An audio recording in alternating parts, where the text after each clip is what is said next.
Hey guys, this is the Void of the Ravenclaw. This is more of a explanation of the power scaling for the vampires, werewolves, and hunters. I'll try to make this as short and simple as possible. Now let's get this out of the way. Vampires in this scenario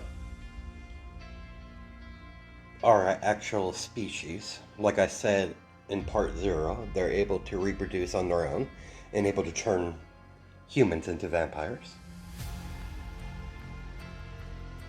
Let's start this off with ghouls or thralls. Now, thralls are humans that consume a large amount of vampire blood, changing their body between a human and a vampire. Ghouls are not technically real vampires. Slightly stronger than a normal human, but weaker when it comes to another vampire or werewolf. Now we have the humans that were churned into vampires. They're way stronger than thralls, but they're weaker against purebloods. Now a churned vampire will win 50% of the time facing against a human that was turned into a werewolf. Now if the churned vampire fought against an experienced werewolf, the likelihood of his success surviving lessens. Now we got the purebloods, stronger than thralls and churned vampires, more powerful than a human that was turned into a werewolf. The purebloods could even go up against lycans, pureblood werewolves, the younger ones. Now we get to pureblood nobles. They're stronger than purebloods. Now, depending on how old the vampire is, depending on his power, normally a noble pureblood vampire could handle most lycans. Only lycans they can't take care of are the more powerful and older ones. Now, pureblood nobles. Then you got the ancient vampires on the top of the pecking order. Everything to the ancient vampires, to the purebloods. They're not affected by the sun. Now, churned vampires are a bit weaker when they're exposed to the sun rays. It doesn't burn them, but it definitely makes them weaker. Now we get into the lycans, or werewolves. You got your typical human turned into a werewolf. Once they have fully awakened their inner wolf, you will find all their 5 senses increase: strength, speed, and so on. Then you got the pureblood werewolves, the lycans.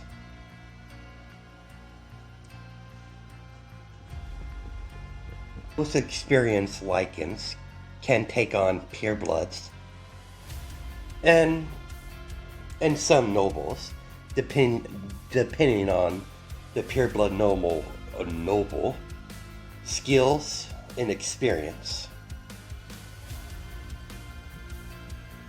Now, a lichen's not really that much different compared to a churned werewolf by looks alone.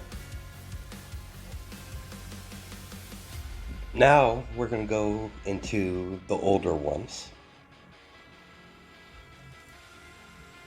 Now these werewolves look a tad bit different. Most older ones have wolf features on their face. Like majority of old ones will have no human ears, but wolf ears on top of their head. And other canine features, fangs, sometimes claws. The ancient ones don't venture out of their pack encampment most of the time. Now we'll concentrate on the hunters. Now hunters are humans that go through ceremony and training. Once they successfully gone through the magical ceremony, their speed, strength, and their healing increases a lot more compared to a normal human that hasn't gone through the hunter ritual. Now, usually a newfound hunter could take on a freshly newborn human that would turn to a vampire. But the more experienced hunters could go toe-to-toe with actual vampires. There's been cases where some hunters can keep up with a pureblood noble, but those are the most experienced hunters.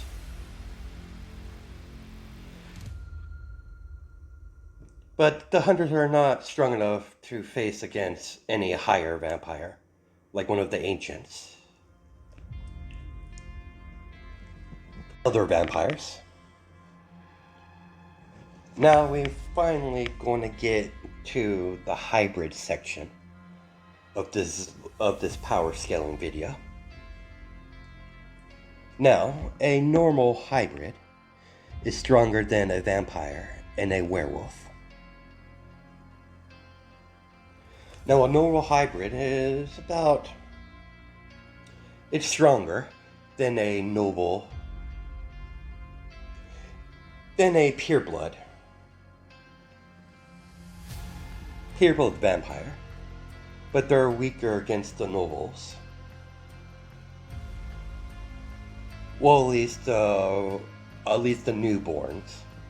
More experienced hybrids could even defeat most nobles. Now you have our main character in this story. Technically, he is a enchanted hybrid. He's already stronger than all of the other hybrids. He is not the alpha of the Blood Moon Pack. That title belongs to someone else after the previous alpha died. But I won't get into that. That will be answered into the story itself, so we don't have to worry about that.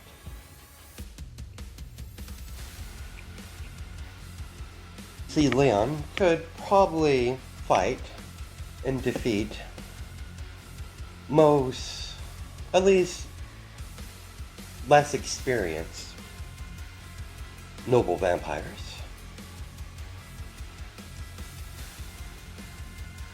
A vampire that's under 800 years of the noble class, he could use, Leon could defeat, but anything higher than that, it would be extremely difficult. Like I said, it depends on the age of the vampire. how powerful he is over time. But when it comes to lichens, it's a bit different. Most lichens, he's right now currently, like I said, Leon currently at this time could only take out semi-experienced lichens. And that's pretty much about it I have for the explaining video of the power structure between everything. I could have easily put this in one of the parts, but it would take too long, so I figured I would do it a separate video into a power scaling to explain where I have my thought process between the humans, the vampires, the werewolves, the hybrids. Naturally, hybrids are going to be more stronger than majority of vampires and werewolves. That's why I add thralls, normal churn of vampires. Then you got them. Then you got the purebloods. Then you got the nobles.